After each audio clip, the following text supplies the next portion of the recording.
പ്രതിരോധ രംഗത്ത് ഇന്ത്യൻ സ്വകാര്യ കമ്പനികൾ വലിയ കുതിച്ചുചാട്ടം നടത്തുകയാണ്.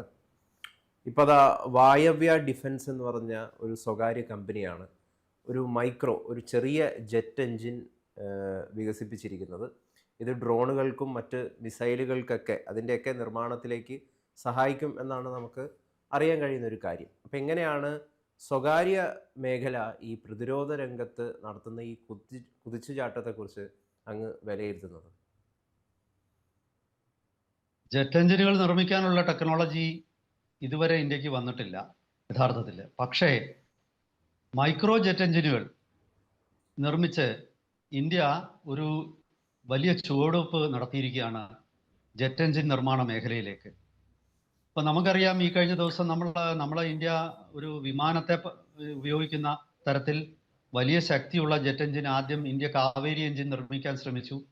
ആ ശ്രമം പൂർണ്ണമായിട്ട് വിജയിച്ചില്ല.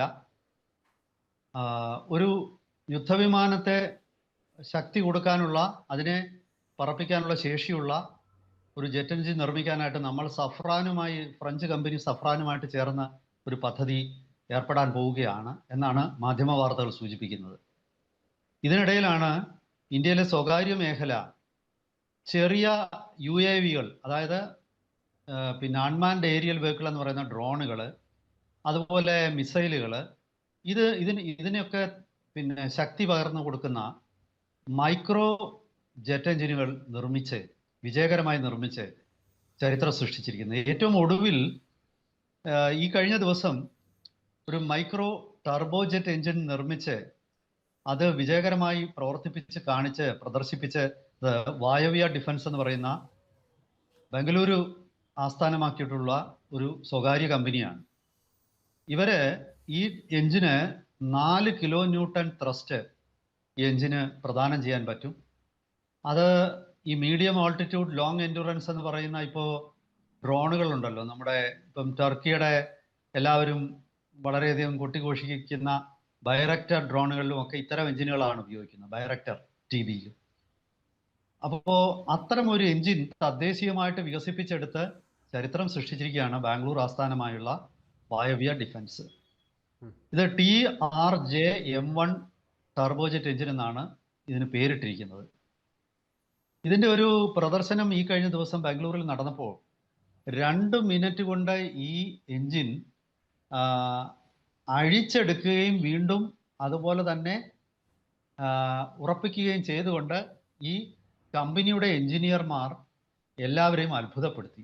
വെറും 2 മിനിറ്റ് മതി ഇത് ഡിസംബിൾ ചെയ്യാനും അസംബിൾ ചെയ്യാൻ.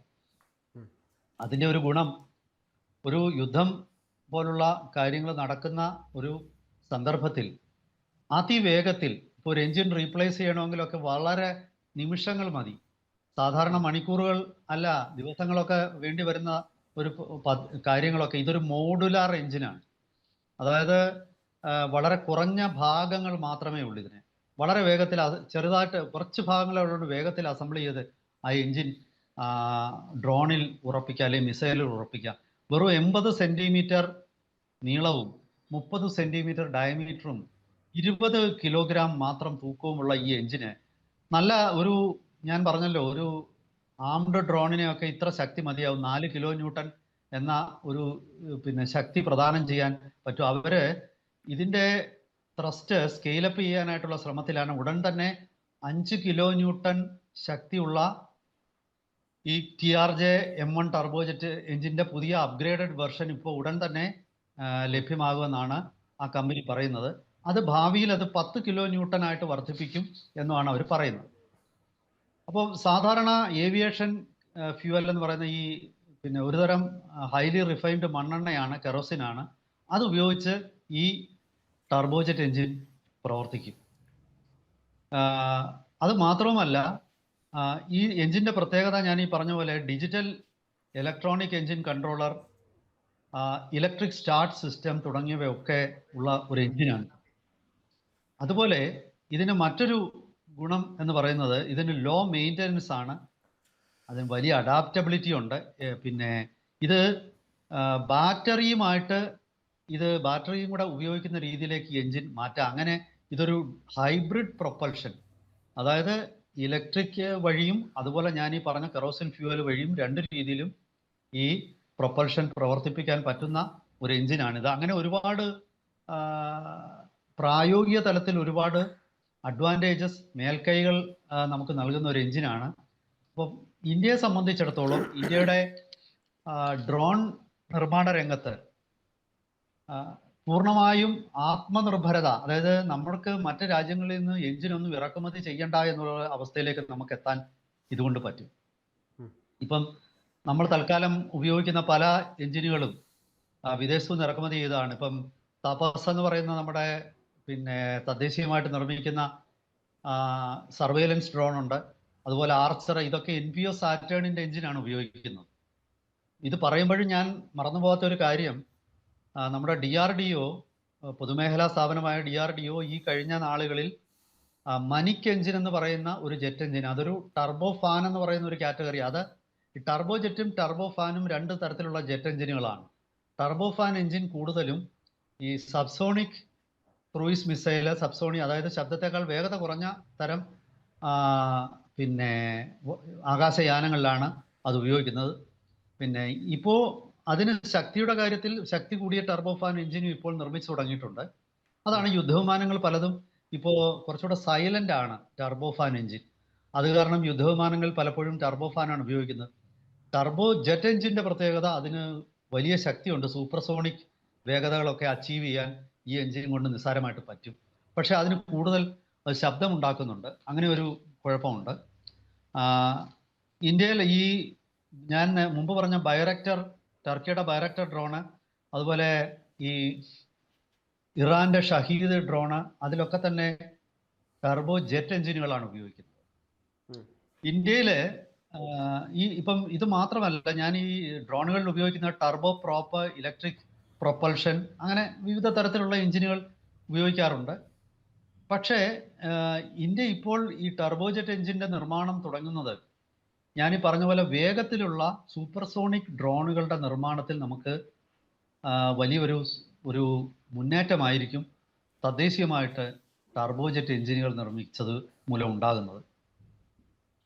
ഇന്ത്യയിലെ ഈ വായവ്യ കൂടാതെ മറ്റ് ചില സ്വകാര്യ കമ്പനികളും ടർബോ ജെറ്റും ടർബോ ഫാൻ എഞ്ചിനുകളും നിർമ്മിക്കുന്നതിൽ വലിയ മുന്നേറ്റം കൈവരിച്ചിട്ടുണ്ട്. ഉദാഹരണത്തിന് രഘുവൻസി എയറോസ്പേസ് എന്ന് പറയുന്ന ഹൈദരാബാദ് ആസ്ഥാനമായിട്ടുള്ള ഒരു കമ്പനി IIT ഹൈദരാബാദിന്റെ സഹായത്തോടു കൂടി ഒരു ടർബോ ഫാൻ എഞ്ചിൻ വികസിപ്പിച്ചിട്ടുണ്ട്. അതുപോലെ അത് ആ എഞ്ചിനുകളുടെ RV സീരീസ് എന്ന് പറയുന്ന, പക്ഷേ അവർ വികസിപ്പിച്ച RV സീരീസ് എഞ്ചിനേക്കാൾ ശക്തിയുള്ളതാണ് ഇപ്പോൾ ഈ വായവ്യ വികസിപ്പിച്ച 4 കിലോ ന്യൂട്ടന്റെ ശക്തി പ്രദാനം ചെയ്യുന്ന ഈ ടർബോ ജെറ്റ് എഞ്ചിൻ. അതുപോലെ ലാർസൻ ആൻഡ് ടൂബ്രോയും ഗ്രീൻ എയറോ അവരോട് ചേർന്നിട്ട് ഒരു ടർബോ ജെറ്റ് എഞ്ചിൻ വികസിപ്പിക്കുന്നുണ്ട്.